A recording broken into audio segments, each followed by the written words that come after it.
the origin of Death's design. Or is it? Yeah, in this case it is. I'm John Renton with the retro review of Final Destination 5, if animal, vegetable, mineral, space alien, or cosmos are still alive. Well, this is certainly a way to wrap up the series. Oh, about that. It's been on ice for a while. Death took a holiday, but then decided to end the holiday after 11 years, and we're getting a sixth one in just about a month or two. So yay, more Death. Hopefully it'll be better than the Final Destination. Fortunately, this was better than the Final Destination. This was sort of a return to form, and for those that watched it when it first came out in theaters, you might have been surprised by the fact this is actually a prequel to, well, the first Final Destination. It would actually be weird if it was a prequel to Final Destination 2, because that would mean it would be taking place in some kind of weird Death multiverse. We don't need that, because we already got another bad multiverse in The One with Jet Li. Fucking Christ, that was terrible. Let's talk about this movie, though. It was directed by Stephen Quayle, who did Into the Storm. Remember that terrible found footage movie that involved storm chasing? Yeah, he did that. Explains a lot, actually. Now, this one wasn't necessarily bad. It was directed by Eric Heisserer. I hope I pronounced that right. I'm pretty certain I probably screwed it up. I don't really fucking care, in all honesty, because he wrote two movies that I absolutely fucking hated, so fuck it. Don't care if his name's pronounced correctly. He did The Thing, speaking of prequels, the second horror prequel that came out in 2011, because The Thing also came out in 2011. Be a bit weird if I said that and it came out in another year. He also wrote Lights Out, which wasn't bad. He also wrote Arrival, which was fine. And then he also did Bird Box, which was dog shit. One of the worst fucking things that has happened in Hollywood in many years. And followed by Bloodshot, which is also one of the worst things that Hollywood has done in many, many years. One of the worst superhero movies, anti-hero movies, whatever, of really all time. Just fucking shit. It was also the last movie that I saw in theaters before the pandemic hit. I watched The Hunt and I watched Bloodshot. So fuck Eric Heisserer for writing that goddamn movie. What the fuck? Was he doing that, with somebody held hostage in front of him? Anyway, enough about that. Let's talk about the cast. Nicholas D'Agosto. Man, it just sounds like some kind of like Italian director that would be doing like sword and sandal movies, like a bunch of the Hercules movies, only revamped in the 2010s or 20s. Emma Bell, who played Molly, and she was fine. Typical, I guess. There was Miles Fisher, who played Peter, and he went a little bit crazy. Actually, this movie ended up being a little more grounded in reality than it should have been, despite the fact it was a prequel, but didn't hint at that, even though the signs were all there. Emily Rowe, W-R-O-E, who played Candace, and boy, she was sleeping with one of her superiors. That's always a great way to get ahead in the workplace. And a woman named Olivia, who's fucking gorgeous. Jaqueline, as my best friend would say. Thank you very much, Chris. I will never unhear that. And also Courtney B. Vance, vancing it up like crazy, playing a cop. He's either a cop or a lawyer. Like 80% of the TV series or movies he's in, he's a cop or a lawyer. He's enforcing the law in some way or another. Also, Tony Todd is in this as Bloodworth. Hooray! Tony Todd's back to add really the only connective tissue that any of the movies had. He wasn't in the Final Destination, which wasn't even the Final Destination. You fucking lied to us. This was also in 3D. But unlike the Final Destination, the 3D wasn't necessarily overused like crazy. It was a little bit better, even though the first one came out in 2000, and there was a second one in 2003. Second one came out again. Third one came out in 2006. Fourth one came out in 2009. This shortened the gap by coming out in 2011. That's fine. Whatever. It would have ended up still being a better movie than John Carter if it had come out a year later. John Carter's fucking shit. Enough dumping on movies. Let's talk about the plot. So basically, there's a company retreat that is interrupted by a bridge collapse, and Nicholas's character, Sam, who did make the pants too long, by the way. Nobody gets that reference. I don't even know why I'm trying with that. And he gets a bunch of people off the goddamn bus. There's a collapse on the bus. I was going to avoid saying the speed line, which I may retro review as well. Not the line, but the actual movie. And Speed 2 Cruise Control, because I appreciate my free time on this earth. So yeah, because of that and because of the vision he had, he saved people. And then they start dying in the order that, well, they were supposed to die in. The bridge collapse was actually kind of funny because the 3D effects were just done to death. I mean, there was a guy severed, a guy that got shafted with a bunch of poles, somebody fell in the ground, fell in the water, and then had a car fall on him, and somebody fell in the bus and got, just drowned. That was hilarious. So yeah, pretty much this movie is basically, while it's a return to form, it isn't great. Isn't great. Like, I mean, there's issues. Some of the deaths are funny. It feels a little more grounded as far as like the fanciful idea of death having a design. But basically, when it turns out it's a prequel to the first, you're like, oh, okay, I get it. I don't get it. Whatever. So it turns out that, Sam and Molly were together. Molly breaks up with him, but they still got to go on this company retreat. Naturally, they end up being, together by the end of the movie, because of course they fucking do. Sam also turned down an apprenticeship at a French restaurant. Wonder what other movie had a French restaurant? Do you get it? Do you get it? Do you get it? We're going to beat it in your skull. The signs were all there, and I didn't fucking get it the first time, and I'm actually disappointed. And they weren't that subtle, actually, upon rewatching. But, you had the older cars, you had the cell phone technology, you had the fact that they never, besides one little hint, there was nothing about, oh, I've seen this shit before. Referencing the fourth one, referencing the fourth, the third, the second, the first, referencing any of that shit. Bloodworth just hints at something which hints at the idea that we might even get a prequel to the prequel. Apparently, Final Destination 6 is actually supposed to take place before this one, which is going to be weird. Who the fuck knows? Let's talk about this. The bridge collapse was fine. It was okay. It wasn't the best opening. If I had to rank the Final Destination openings, it would be number 2, obviously, the freeway scene. I would put number 1 just below that because it's pretty iconic, the whole plane thing and whatever, and it was pretty well established. I'll say the third one with the roller coaster was okay. The bridge collapse just below that, and then the racetrack one and the Final Destination. Fuck that entire goddamn movie. Check out my review of that. That basically was just, that's how I would rank them. So, Courtney B. Vance gets upset, everybody, because he can't figure out what's going on. Oh no, he's Courtney B. Vancing up. And they determine its natural causes because of high winds. High winds! And then Olivia was like, well, let's just continue to live for everybody. Let's just be forever young. She wants to be forever young. She then say at one point that I get weird with tragedies. I feel attacked.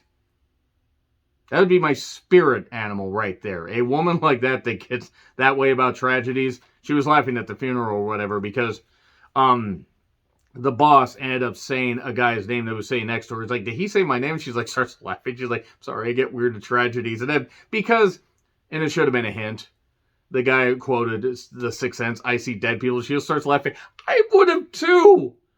There was like a wedding I was at a number of years ago. And I remember, it's one of the few good memories I had because I just remember laughing at it.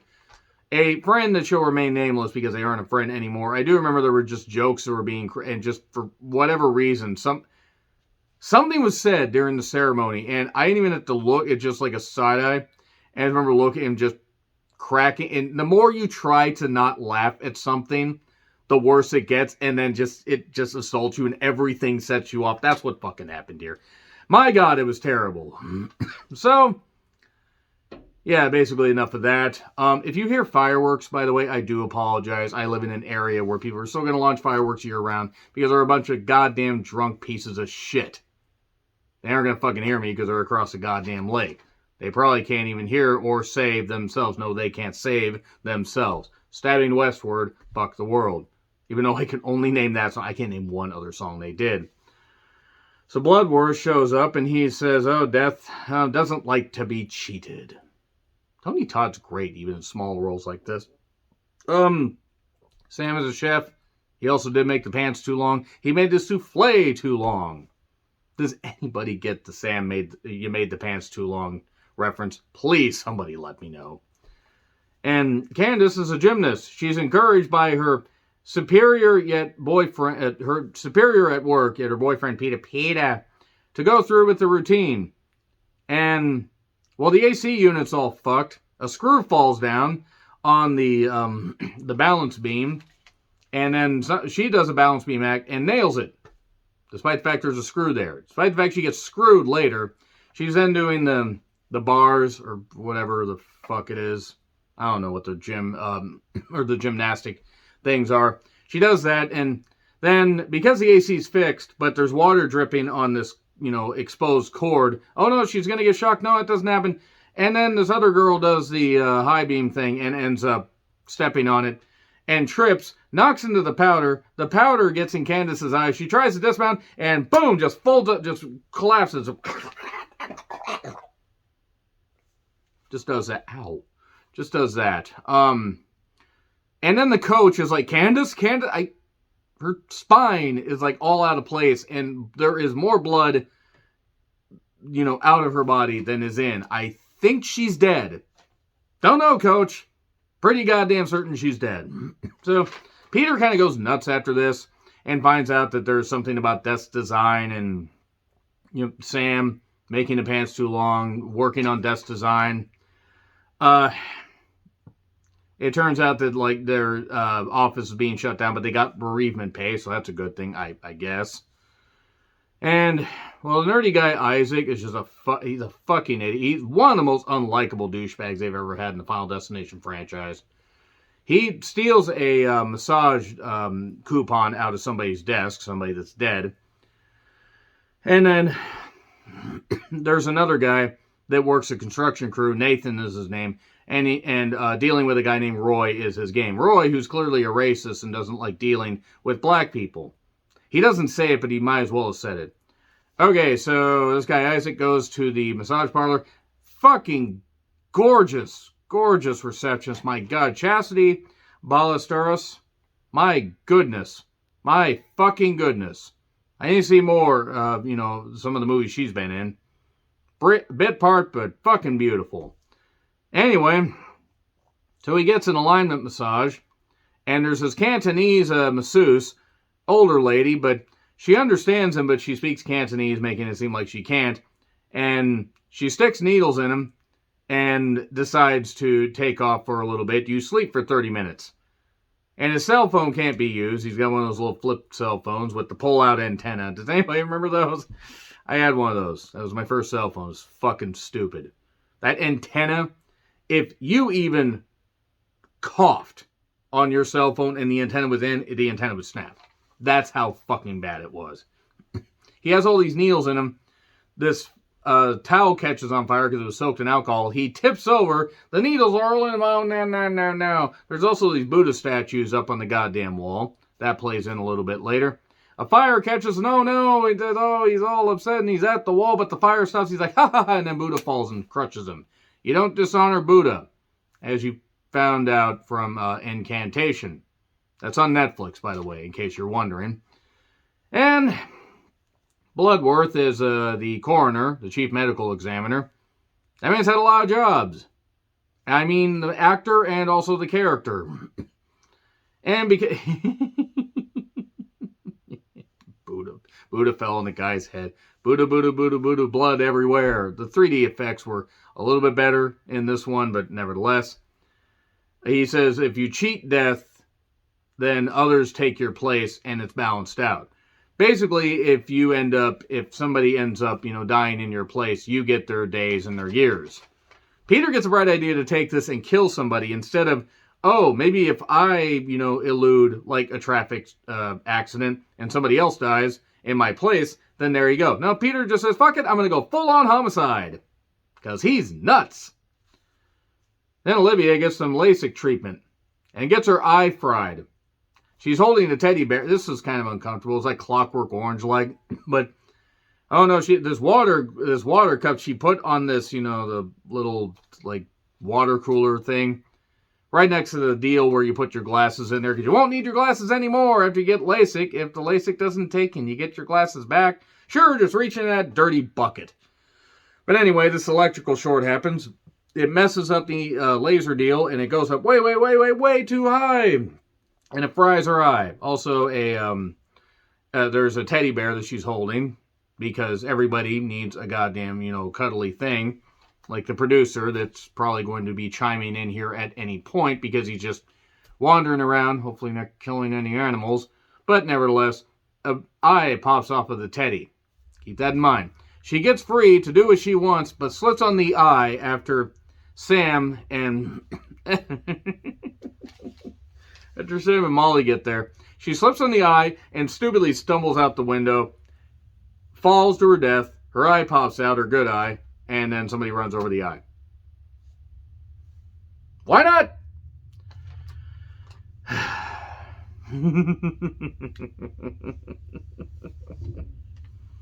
Then Nathan is dealing with Roy, and Roy's upset because his hours got cut. Well, everybody's hours got cut. He tries to push Roy out of the way of a hook, but then the hook gets him in the head. So now all of a sudden, because he accidentally led to Roy's death, he gets his life. More on that later. And then Peter tells the boss, hey, we got to do something. It's kill or be killed. That sounds like a threat. It is a threat. And Peter goes off to do something about it. And then it turns out that, well, Sam takes the apprenticeship. He has a dinner date with Molly after the restaurant closes. Peter shows up and says, well, wait a second, Molly. You said earlier that you didn't deserve to live. So, yeah, you don't. So I'm going to kill you. He'd kill them both. He's just going to kill her.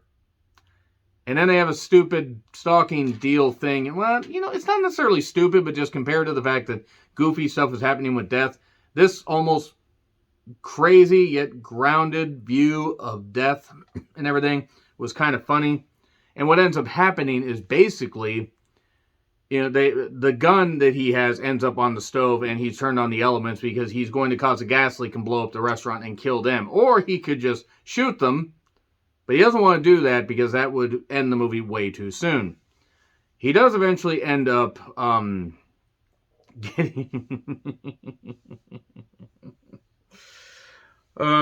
then he ends up getting speared by some fork trident thing that just happens to be in a restaurant. So he's dead. Peter's dead. It was a little bit too serial killer-like for the fact that it's supposed to be about death coming after, but nevertheless, it drove him mad. So then, Sam, making his pants and making the flight too long, he got on a certain flight, and then all of a sudden, Molly's with him, and they're like, oh, wondering what the hell's going on, because suddenly we see Devon Sawa saying, get off the plane. Huh, how'd that happen? Oh, they're on flight 180, and oh, it blows up. And the funniest thing is Sam saying to Molly, because she's hanging out the goddamn thing, I got you. What is the plan here? You are going down. Half the plane's on fire. What are you going to save her from? A death maybe 30 seconds before she's actually going to die? She hits the plane wing, something on the wing of the plane, it's her entrails, and then that blows up. He fries. And then Nathan is celebrating, or, not celebrating, but at a wake for Roy. And they said they did an autopsy on him for purposes. One coworker says he had an enlarged something in an artery, and he was going to die any day now. Funny how life works. And then some landing gear from the plane flattens Nathan. And then we get some credits about all the previous deaths and everything. Wrap this up in a nice, neat little bow that's going to be untied by Final Destination 6. Hooray! Yeah, this has been fun. Anyway, let me know your thoughts in the comments. Like, share, subscribe, Twitter handle in the description. I'm John Retlin. I'll see you soon.